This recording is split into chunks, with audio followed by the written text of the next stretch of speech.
Hello noble ones, welcome back to my channel. This is the Metatron speaking. Today I would like to show you my newest sword.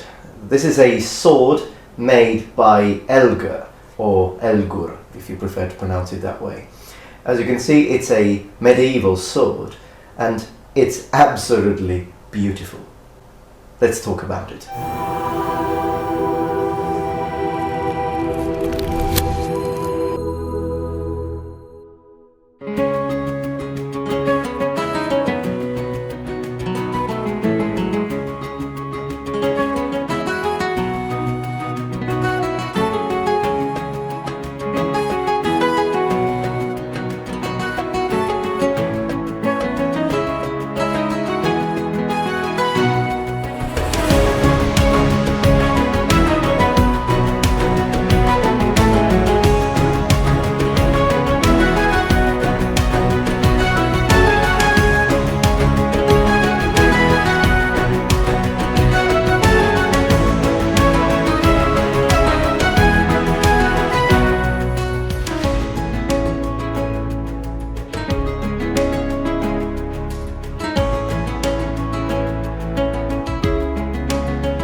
Okay, so here it is, the sword.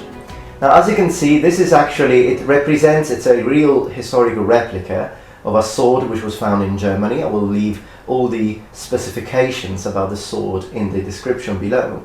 But just let me tell you that it's a perfectly balanced, hand-forged steel blade.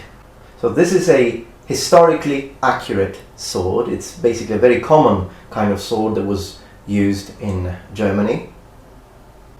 Now the first thing that we have to consider about this sword, particularly if you compare it to cheap swords or very inaccurate swords, it's the weight. Now the sword is incredibly light and nimble in the hand. This is something that I really appreciate.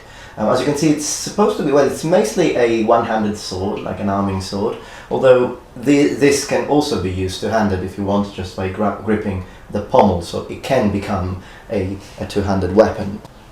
However, it's so light and well balanced that honestly it feels good in the hand, even one-handed, whether I'm using the hammer grip or the handshake grip or even other grips like this one, which I particularly like. Now the sword is sharp. It was sharpened. Perhaps it's not at its sharpest possible, but it's quite sharp, so it's a nice change compared to other swords that I've had in the past. So I'm actually planning to do some test cutting in the future, although now I'm quite busy with my new samurai armor, as you know, with Roman content, so I've got a lot of videos to make, but I wanted to let you know about this, and in the future please expect some cutting tests, because I definitely want to try this one out. So as I was saying, the weight of the sword is it's a little bit over 1 kilo. It's 1.2 kilos. Well, on the catalogue it said that it would actually be around 1.25, but considering the fact that it's sharp, it probably did get lighter because of that, because when you sharpen a sword, or the edge, you do remove some material. Also, I had the sword forged as well, so I believe it's quite strong, and another thing that I really like about this sword is that it's very flexible. I mean, have a look at this.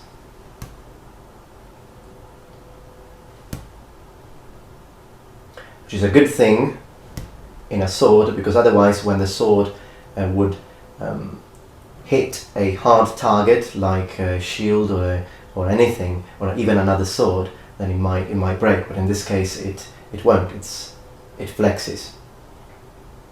Now I will leave a link to Elgur, the sword maker, the smith who made this sword for me. It took quite a bit of time because he's very busy, as he's really good, but the job was perfect, and I have to say I even prefer his work over Albion's. Now I know that Albion is really famous and they make spectacular swords, and perhaps in the future I will own an Albion.